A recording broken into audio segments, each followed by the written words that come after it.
மாண்புமிகு பேரவைத் தலைவர் அவர்களே, நான் கேட்டுக்கொள்வதெல்லாம் நீங்க இந்த மின்வெட்டு பிரச்சனையால தமிழ்நாட்டை இருட்டாக்கி முதலீடுகளை கோட்டை விட்டுறாதீங்கன்னு தான் உங்களை எல்லாம் கேட்டுக்கொள்கின்றேன். அதே மாதிரி நம்முடைய மின்சாரத்துறை அமைச்சர் 2 நாட்கள் பொறுமையா இருங்க, 2 நாட்கள் பொறுமையா இருங்கன்னு சொல்லும்போது எனக்கு அடுத்த 2 நாட்களுக்கு தமிழ்நாட்டில் மின்சாரம் இருக்குமா இல்லையா, இல்லை நாங்கள் எல்லாமே பொறுமையா இருக்கணும்னு அதை சிம்பாலிக்கா சொல்றாரா அப்படிங்கிற சந்தேகம் எனக்கு இருக்கு. இன்னைக்கு எங்க பார்த்தாலும் அறிவிக்கப்படாத ஒரு மின்வெட்டாக இருக்கு. குடும்பங்கள்லாம் குழந்தைங்களை கூப்பிட்டு சாலை மறியலில் ஈடுபட்டு இருக்கிறாங்க. சில நாட்களுக்கு முன்பு எங்களுடைய திராவிட முன்னேற்ற கழகத்தின் சார்பாக ஒரு பொதுக்கூட்டம் அம்பத்தூர்ல ஒரு பொதுக்கூட்டம் ஏற்பாடு பண்ணியிருந்தோம். அங்க எங்களுடைய முன்னாள் அமைச்சர் இப்போ சட்டமன்ற உறுப்பினர் அண்ணன் தங்கம் தென்னரசு அவர்கள் சிறப்பு பேச்சாளராக போயிருந்தார். அவர் பேச ஆரம்பிச்சோடனே கரண்ட் கட் ஆயிடுச்சு. 30 நிமிஷம் வரைக்கும் காத்திருந்து நாங்கள் என்ன பண்ணிட்டோம், பொதுக்கூட்டத்தை அரசுக்கு எதிரான ஒரு ஆர்ப்பாட்டமா மாத்தி, கரண்டே வரல, ஆர்ப்பாட்டமா நடத்தி முடிச்சிட்டோம். அது மட்டும் இல்லை, இன்னைக்கு தமிழ்நாட்டில் பல்வேறு இடங்கள்ல, திருவண்ணாமலையில கிரிவல பாதையில மக்கள் போறப்போ தினசரி பவர் கட் பண்றாங்க. அவங்களுடைய பாதுகாப்பை இன்னைக்கு ஒரு மிகப்பெரிய ஒரு கேள்விக்குறியா ஆக்கி வச்சிருக்கு இந்த அரசு. செங்கல்பட்டு அருகே சூனாம்பேடுல கருப்பாயி அப்படிங்கிற 75 வயது மூதாட்டி, அவங்க உடம்பு சரியில்லை, வீட்டில் வெண்டிலேட்டர் சப்போர்ட்ல இருந்தப்போ பவர் கட் ஏற்பட்டு மூச்சு திணறி இறந்து போயிட்டாங்க. பவர் இல்லைன்னு தொகுதி எம்எல்ஏ போய் கேட்கலான்னு பார்த்தா எம்எல்ஏ யாருன்னு மக்களுக்கு தெரியல. நிறைய பேருக்கு இங்க இருக்கக்கூடிய எல்லாம், நான் தவறா சொல்ல, எல்லாமே புதுமுகங்கள். நமக்கே பாதி பேர் வெளில பார்க்கும்போது இவர் எம்எல்ஏவா இல்லையா அப்படின்னு தெரியல, உள்ள வந்தா தான் தெரியுது. முன்னெல்லாம் புயல் மழை நேரத்துல ஸ்கூலுக்கு லீவ் விடுவாங்க. ஆனா இந்த ஆட்சி அமைஞ்ச பிறகுதான் முதல் முறையா கரண்ட் இல்லைன்னு ஸ்கூல்ஸ்க்கு லீவ் விட ஆரம்பிச்சிருக்காங்க. சென்னை, பெரம்பூர் மற்றும் வியாசர்பாடியில கடந்த ஜூன் 9ஆம் தேதி அன்னைக்கு 4 தனியார் பள்ளிகளுக்கு கரண்ட் இல்லைன்னு லீவ் விட்டாங்க. முன்னாடி மழை வர்றப்பெல்லாம் ஸ்கூல் பசங்க டிவி ஆன் பண்ணி இன்னைக்கு ஸ்கூல் இருக்கா இல்லையான்னு தெரிஞ்சுப்பாங்க. ஆனா இப்பெல்லாம் டிவி ஆன் பண்ண முடியலன்னு தெரிஞ்சுக்கிறாங்க, சரி இன்னைக்கு கரண்ட் இல்லை, இன்னைக்கு ஸ்கூல் லீவ் தான் அப்படின்னு. ஸோ ஒரு மிகப்பெரிய ஒரு அட்வான்ஸ் டெக்னாலஜி இந்த அரசு உருவாக்கி இருக்கு. எதிர்கட்சியான எங்க பொதுக்கூட்டத்தில் தான் பவர் கட் ஆகுதோன்னு நான் கூட நினைச்சிட்டு இருந்தோம், வருத்தப்பட்டோம்.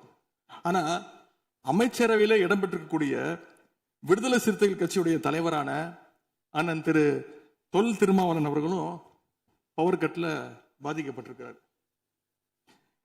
விடுதலை சிறுத்தைகள் கட்சியுடைய தலைமையகத்துக்கு முன்னாள் ஒன்றிய அமைச்சர் முன்னாள் அமைச்சர் அண்ணன் ப சிதம்பரம் அவர்கள் போயிருக்காரு.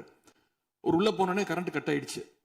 கிட்டத்தட்ட 1 மணி நேரம் 2 பேரும் இருட்டிலே உட்காந்து பேசியிருக்கிறாங்க. கரண்ட் வருமா வராதான்னு, ஏசி ஓடல, வேர்த்து கொட்டி 2 பேரும் பேசிட்டு இருந்திருக்காங்கன்னு அண்ணன் திருமா அவர்களே பதிவு போட்டிருக்கிறார். இந்த ஆட்சியில தமிழ்நாட்டுடைய தலைநகரத்துக்கு இதுதான் நிலைமை. பவர்ல ஷேரிங் கொடுத்த ஆளுங்கட்சியால அவங்க அமைச்சரவையில் இருக்கக்கூடிய கட்சியுடைய அலுவலகத்துக்கு பவர் கொடுக்க முடியாம இன்னைக்கு தடுமாறிட்டு இருக்கிறாங்க. ஏன் இன்னும் சொல்ல போனா 2 நாளைக்கு முன்னாடி ஆளுங்கட்சியோட ஹெட் ஆபீஸ்லயே கரண்ட் கட் ஆயிடுச்சு. அப்போ அங்க வந்தவங்க எல்லாம் ஆளுங்கட்சியா இருந்தும் பனையூர்லயே பவர் இல்லையேன்னு புலம்பிட்டு போனதாக தகவல் வந்திருக்கு. ஆக மொத்தம் இன்னைக்கு தமிழ்நாடு லிட்டரலா ஒரு இருட்டுல மூழ்கி கிடக்குது. மின்வெட்டால இன்னைக்கு பல நிறுவனங்கள் முடங்கி போயிருக்கு. குறிப்பா எம்எஸ்எம்இன்னு சொல்லப்படுற குறு சிறு நிறுவனங்கள் எல்லாம் என்ன பண்றதுன்னு தெரியாம புலம்பிட்டு இருக்கிறாங்க. ஏற்கனவே மேட்டூர்ல ஜூன் 12ஆம் தேதி நீங்க தண்ணி திறந்து விட்டுருக்கணும், திறந்து விடல. மின்வெட்டால மோட்டார் பம்ப் செட்டு மூலமும் விவசாயம் பண்ண முடியலன்னு விவசாயிகள் இன்னைக்கு போராடிட்டு இருக்கிறாங்க. மின்வெட்டுக்கு ஒவ்வொரு நாளும் ஒவ்வொரு விளக்கத்தை இந்த அரசு சார்பாக கொடுத்துட்டு இருக்கிறீங்க. லோடு அதிகமா இருக்குன்னு சொன்னாங்க. இன்னும் ஒரு படி மேல போய் இன்னைக்கு ஃபியூஸ் கேரியர் எடுத்துட்டு போயிடுறாங்கன்னு சொல்லிட்டு இருக்கிறாங்க. இப்படி சொன்னதும் இந்த ஆட்சிக்கு வெளியில இருந்து ஆதரவு கொடுக்கக்கூடிய மார்க்சிஸ்ட் கம்யூனிஸ்ட் கட்சியை சேர்ந்த எழுத்தாளர் திரு ஆதவன் தீட்சணை அவர்கள் ஒரு பதிவு போட்டிருக்கிறார். என்ன தெரியுமா எழுதியிருக்கிறாரு, கேரியரின் உச்சத்தில் ஆரம்பித்து டிஃபன் கேரியர்ல போய் நின்று இன்னைக்கு ஃபியூஸ் கேரியர்ல முடிந்திருக்கக்கூடிய ஆட்சி அப்படின்னு திரு ஆதவன் தீட்சணை எழுத்தாளர் மார்க்சிஸ்ட் கம்யூனிஸ்ட் கட்சி அவர் சேர்ந்தவர் பதிவு போட்டிருக்கிறார். பவர் கட்டுக்கு இவங்க சொல்ற காரணங்கள் எதையுமே மக்கள் ஏத்துக்கலன்னு தெரிஞ்சதும் இவங்களோட வழக்கமான ஒரு ஆயுதத்தை கையில் எடுத்துட்டாங்க. என்ன தெரியுமா அது ஆயுதம்? எல்லாத்துக்கும் திமுக தான் காரணம் அப்படின்னு சொல்றது. இப்ப பவர் கட்டுக்கும் திமுக தான் காரணம்னு சொல்ல ஆரம்பிச்சுட்டாங்க. இப்படி பழி போடுறதுல காட்டுற வேகத்தை பவரை மீண்டும் கொண்டு வரதுல காட்டினா கொஞ்சம் சிறப்பா இருக்கும். எங்க ஆட்சியில ஏற்படாத மின்வெட்டு இந்த ஆட்சியில தொடர்ந்து இவ்வளவு அதிகமாக ஏற்பட என்ன காரணம்? அரசுடைய நிர்வாக திறமையின்மையா, இல்ல உண்மையிலேயே ஏதாவது டெக்னிக்கல் இஷ்யூஸ் இருக்கா? அப்படி ஏதாவது இருந்தா அதை தீர்க்க இந்த அரசுக்கு இன்னும் எத்தனை நாள் தேவைப்படும்? இந்த நிலைமை தொடராம இருக்க என்ன நடவடிக்கை எடுக்க போறீங்கன்னு முதலமைச்சர் அவர்கள் தன்னுடைய பதிலுரையில சொல்லணும். ஒரே ஒரு ஆறுதல், ஒரே ஒரு மகிழ்ச்சியான செய்தி என்னன்னா, ஆளுநர் உரையின் பொழுது சட்டமன்றத்தில் பவர் கட் ஆகல. அதுக்கு இந்த அரசை பாராட்டலான்னு நான் நினைச்சேன். அப்படி நினைக்கும் போது பாத்தீங்கன்னா சட்டசபை நிகழ்ச்சியை லைவ்ல கட் பண்ணிட்டாங்க. இன்னைக்கு லைவ்ல வந்துட்டு இருக்கா அப்படின்னு எனக்கு தெரியல, கொடுத்துருக்கிறதா சொன்னாங்க. மனு பேரவைத் தலைவர் அவர்களே, எங்களுடைய திராவிட மாடல் ஆட்சி நடந்தப்போ 5 வருஷமும் நாங்க குறுவை சாகுபடிக்காக மேட்டூர்ல இருந்து சொன்ன தேதியில தண்ணீர் திறந்து விட்டுருக்கிறோம். ஆனா புதிய அரசு ஆட்சிக்கு வந்திருக்கக்கூடிய இந்த சமயத்துல மேட்டூர் அணையில நீர் திறக்கிற அளவுக்கு அங்க தண்ணீர் இல்லை. குறிப்பா ஜூன் மாசத்துல 9.91 டிஎம்சி தண்ணீரை தமிழ்நாட்டுக்கு திறந்து விடணும்னு காவிரி நதிநீர் மேலாண்மை ஆணையம் கர்நாடகாவுக்கு உத்தரவு போட்டது. ஆனா இந்த நிமிஷம் வரைக்கும் அந்த உத்தரவை கர்நாடகா நிறைவேற்றல. அதை நிறைவேற்ற முதலமைச்சர் என்ன செய்ய போறாருன்னு பதிலுரையில சொல்லணும். அதேபோல் டெல்டாவில் 6 லட்சம் ஹெக்டர் அளவுக்கு குறுவை சீசன்ல குறுவை சாகுபடி ஆகும். இந்த முறை மேட்டூர் அணையில தண்ணீர் திறக்காதனால அரசு அறிவிச்சிருக்கக்கூடிய குறுவை சிறப்பு தொகுப்பு ஸ்பெஷல் பேக்கேஜ் 134 கோடி ரூபாய்க்கு அறிவிச்சிருக்கிறீங்க. அது பத்தலன்னு இன்னைக்கு விவசாயிகள் போராடிட்டு இருக்கிறாங்க. சிறப்பு தொகுப்பு கஷ்டத்தை போக்காது, உரிய நிவாரணத்தை விரைவா அறிவிக்கணும்னு விவசாயிகள் எல்லாம் போராடிட்டு இருக்கிறாங்க. அதனால் டெல்டா விவசாயிகளின் சார்பாக ஒரு கோரிக்கையை முதலமைச்சர் அவர்களுக்கு வைக்க விரும்புகிறேன். தமிழ்நாடு முழுக்க போராடிட்டு இருக்கக்கூடிய அனைத்து விவசாய சங்க பிரதிநிதிகளையும் அழைச்சு முதலமைச்சர் அவசரமாக ஒரு ஆலோசனை கூட்டத்தை நடத்த வேண்டும். காலதாமதம் இல்லாம விரைவா அந்த கூட்டம் நடத்தப்பட வேண்டும்னு கோரிக்கை வைக்கிறேன். அவங்களுடைய கோரிக்கைகளை நிறைவேற்றி கொடுக்கிறதுக்கான அனைத்து நடவடிக்கைகளையும் அரசு எடுக்க வேண்டும். விவசாயிகளுக்கு இன்னொரு பெரிய பிரச்சனையும் ஏற்பட்டிருக்கு. தேர்தலுக்கு முன்பு நீங்க சொன்ன வாக்குறுதி 5 ஏக்கர் வரைக்கும் நிலம் வச்சிருக்கிற விவசாயிகளுக்கு முழுமையான பயிர்க்கடி தள்ளுபடின்னு நீங்க தான் சொன்னீங்க. ஆனா விவசாயிகளை இன்னைக்கு சிறு குறு விவசாயிகள்னு பிரிச்சு அதுலயே நிறைய ஸ்லாப்ஸ் ஏற்படுத்தி வச்சிருக்கிறீங்க. 1 லட்சம் அளவுக்கு கடன் வாங்கியிருந்தா 5000 ரூபாய் வரைக்கும் தான் தள்ளுபடி கிடைக்கும் அப்படின்ற நிலைமையை இன்னைக்கு உருவாக்கி இருக்கீங்க. அதுக்கப்புறம் அதுலயும் ஒரு சேஞ்ச் கொண்டு வந்தீங்க. 75,000 ரூபாய் வரைக்கும் வாங்கினவங்களுக்கு முழு தள்ளுபடின்னு சொல்லியிருக்கிறீங்க. இப்போ அதுல இன்னொரு சேஞ்ச் என்னன்னா, ஒரே குடும்பத்தில் உள்ள 3 நபர்கள் வரை கடன் பெற்றிருந்தாலும் தற்பொழுது ஒரு குடும்ப அட்டைக்கு ஒரு வேளாண் கடன் மட்டுமே தள்ளுபடி செய்ய அரசாணை வழங்கப்பட்டிருக்கு. எங்களுடைய ஆட்சியில, கடந்த கால ஆட்சிகள்ல இதெல்லாம் முழு தள்ளுபடி கொடுத்திருக்கிறோம். எனவே அதையும் இந்த விவசாயிகளை இதுக்கு மேல குழப்பாம இந்த அரசு முடிவெடுக்க வேண்டும் என்று நான் கேட்டுக்கொள்கின்றேன். அரசினுடைய இந்த ஏமாற்று அறிவிப்பை கண்டிச்சு போராட்டம் நடத்தின விவசாயிகள் மேல தடியடியும் நடத்தியிருக்கீங்க. தேர்தல் பிரச்சாரத்தின் போது முதலமைச்சர் சொன்னாரு, எனக்கு இன்னொரு ஜென்மம் இருந்தா நான் விவசாயியா பிறக்கணும்னு ஆசைப்படுறேன்னு முதலமைச்சர் சொல்லியிருக்கிறார். ஆனா இன்னொரு பக்கம் விவசாயிகள் மேல தடியடியும் நடத்தியிருக்கீங்க. விவசாயியா பிறக்க இன்னொரு ஜென்மம்லாம் தேவையில்லை, எப்ப நினைச்சாலும் போய் விவசாயி ஆயிடலாம். ஆகவே வெற்று வார்த்தைகளால விவசாயிகளை ஏமாத்தாம இந்த அரசு செயல்படணும்னு நாங்க விரும்பி கேட்டுக்கொள்கின்றோம்.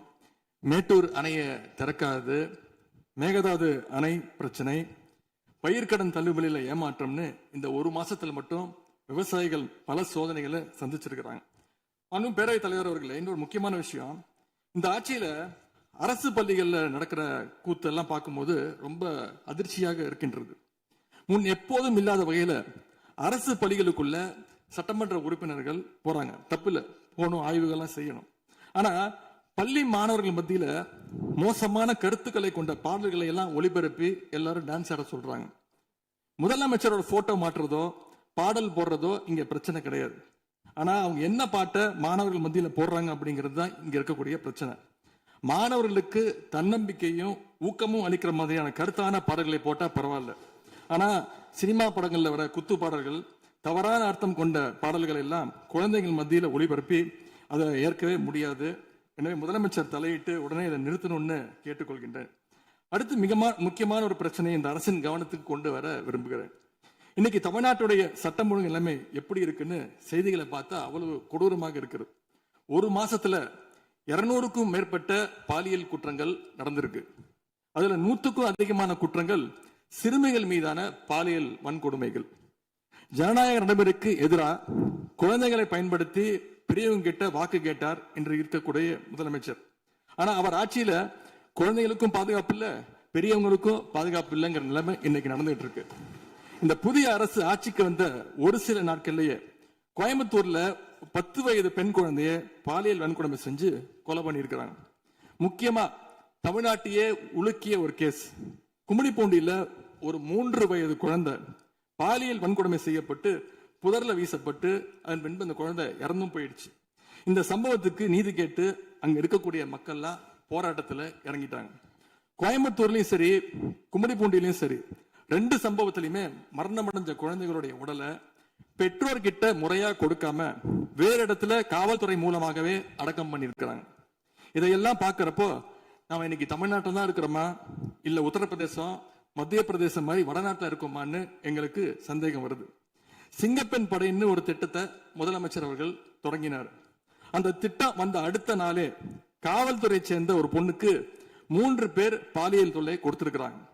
சென்னை மற்றும் சுற்றுப்புறங்கள்ல மட்டும் கடந்த ஜூன் 12ஆம் தேதி 24 மணி நேரத்துல 12 பாலியல் வன்கொடுமை கேசஸ் ரிப்போர்ட் ஆயிருக்கு. சிங்கப்பெண் படை குற்றவாளிகளை சேஸ் பண்ணுவாங்கன்னு பார்த்தா அவங்களும் கூட ரீல்ஸ் போட்டு போஸ்ட் பண்ணிட்டு இருக்காங்க. மன்னன் எவ்வழி மக்கள் அவ்வழின்னு சொல்லுவாங்க. அதை சிங்கப்பெண் படை ஃபாலோ பண்ணுதோன்னு மக்களுக்கு சந்தேகம் வந்துருச்சு. இந்த ஒரு மாசத்துல நடந்த குற்ற சம்பவங்களை எல்லாம் எடுத்து பார்த்தா பெரும்பாலான குற்றவாளிகள் ஆளுங்கட்சியை சேர்ந்தவங்களாவே இருக்கிறாங்க. இவங்க ஆட்சிக்கு வந்து தொகுதியா போய் தொகுதி வாரியா போய் நலத்திட்ட உதவிகள்லாம் செய்வாங்கன்னு பார்த்தா அவங்க கட்சிக்காரங்க தொகுதி வாரியா போய் பாலியல் வன்கொடுமையில ஈடுபட்டு இருக்கிறாங்க. ஆளுங்கட்சியுடைய ஆலந்தூர் பகுதி செயலாளர் பேர் குறிப்பிட்டு சொல்றேன். கணவரால் கைவிடப்பட்ட ஒரு பெண்ணுக்கு ஆலந்தூர் பகுதி செயலாளர் கணவரால் கைவிடப்பட்ட ஒரு பெண்ணுக்கு பண உதவி செய்யறேன்னு சொல்லி அவங்க பாலியல் ரீதியா துன்புறுத்த முயற்சி பண்ணியிருக்கிறார். சேலத்துல இன்னொரு பொள்ளாச்சி சம்பவம் மாதிரி ஆளுங்கட்சி ஆதரவாளரான மணிகண்டன் என்னும் நபர் 50க்கும் அதிகமான பெண்களை பாலியல் வன்கொடுமைக்கு ஆளாக்கியிருக்கிறார். திருவாரூர்ல ஆளுங்கட்சியுடைய திருத்துறைப்பூண்டி ஒன்றிய செயலாளர் கல்லூரி மாணவியை ஈவ்டீசிங் பண்ணி இப்ப கம்பி எண்ணிட்டு இருக்கிறார். இது எல்லாத்துக்கும் மேல ஒரு கொடுமை, தூத்துக்குடியில ஆளுங்கட்சியை சேர்ந்த ஒரு அப்பாவி பெண்ணை 2 ஆளுங்கட்சி ஆட்கள் கார்ல அழைச்சிட்டு போய் மயக்க மருந்து கொடுத்து கூட்டு பாலியல் வன்கொடுமை கேங் ரேப் பண்ணிருக்காங்க. இந்த சம்பவத்தை பத்தி பேசின பாதிக்கப்பட்ட பெண் திருவைகுண்டம் சட்டமன்ற உறுப்பினர் திரு சரவணன் சொல்லிதான் அழைத்து செல்லப்பட்டதாக டிவியில பேட்டி கொடுத்திருக்கிறாங்க. எல்லா மேலிடத்துக்கு தெரியும் அப்படின்னு பாதிக்கப்பட்ட பெண் பேட்டி கொடுத்திருக்கிறாங்க. யார் அந்த மேலிடம் அப்படின்னு இன்னைக்கு மக்கள் கேட்க ஆரம்பிச்சிருக்கிறாங்க.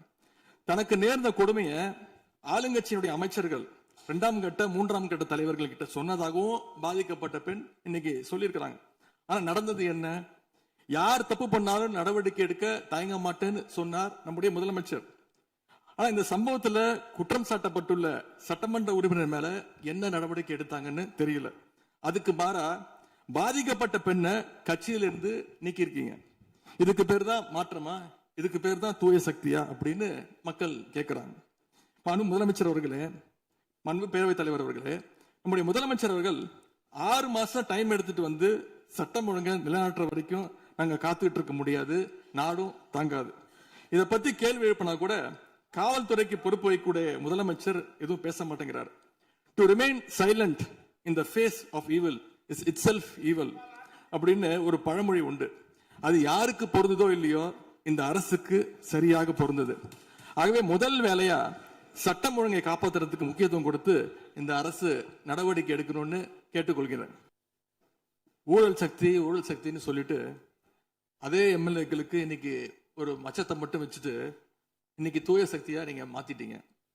அதனால எங்களுடைய தலைவர் சமீபத்தில் சொன்னாரு, தீர்ந்து போன சக்திகள்கிட்ட திருடுற அளவுக்கு காஞ்சி போன சக்தியா இன்னைக்கு இந்த ஆட்சியாளர்கள் இருக்கிறாங்க. ஆகவே இந்த குற்றச்சாட்டுகளுக்கு முதலமைச்சர் அவர்கள் தன்னுடைய பதில் உரையில அவர் விளக்கம் அளிப்பார்னு நாங்க நம்புறோம். முக்கியமா இந்த ஆள் பிடிக்கிற வேலையை நிப்பாட்டிட்டு இனியாவது ஆட்சி நிர்வாகத்தில் நீங்க கான்சென்ட்ரேட் பண்ணுங்கன்னு உங்களை எல்லாம் கேட்டுக்கிறேன். மாண்பு பேரவைத் தலைவர் அவர்களே, உங்களுடைய தேர்தல் முக்கியமான வாக்குறுதிகள், படிச்சு வேலை இல்லாத இளைஞர்கள் அவங்களுக்கெல்லாம் 4500 ரூபா மாசம் 4500 ரூபா தருவேன்னு சொல்லியிருக்கிறீங்க. அது சீக்கிரம் 6 மாசத்துல கொடுங்க. மகளிருக்கு நீங்க சொன்ன உரிமை தொகை 2500 ரூபாய் உரிமை தொகை, வருஷத்துக்கு 6 கேஸ் சிலிண்டர், தாய்மாமன் சீர், இதெல்லாம் 6 மாசத்துல கொடுப்பீங்கன்னு நான் நம்புறோம். எல்லாம் எப்படி கொடுக்க போறீங்க அப்படின்னு ஒரு டைம் லைனை முதலமைச்சர் தன்னுடைய பதிலுரையில சொல்லணும்னு கேட்டுக்கிறோம். அதேபோல் சட்டம் ஒழுங்கு சீர்கேடு, மின்வெட்டு, விவசாயிகள் பிரச்சனை ஆகியவற்றில் முதலமைச்சர் அவர்கள் தலையிட்டு உடனடியாக ஒரு தீர்வு காண வேண்டும். ஆளுநர் உரையில இதற்கான விளக்கம் இல்லாததால முதலமைச்சருடைய பதிலுரையாவது இதெல்லாம் இருக்கும்னு நாங்கள் எதிர்பார்க்கிறோம். இப்ப நான் கேட்டதுக்கெல்லாம் வழக்கம் போல பழக்க தோஷத்துல எல்லாத்துக்குமே திமுக தான் காரணம்னு எங்க மேல பழிய தூக்கி போடாம தப்பிச்சுக்காம தீர்வை நோக்கியதா முதலமைச்சருடைய பதில் இருக்கணும்னு நான் விரும்பி கேட்டுக்கொள்கின்றேன். ஆளுநர் உரையில இருமொழி கொள்கை, மாநில உரிமை, சமூக நீதி, மகளிர் முன்னேற்றம்னு திமுக சொன்னதையே ப்ளூ பிரிண்டா ஃபாலோ பண்ணி இந்த அரசுடைய கொள்கை முடிவுகளா அறிவிச்சிருக்கிறீங்க. இதை நாங்க வரவேற்கிறோம்.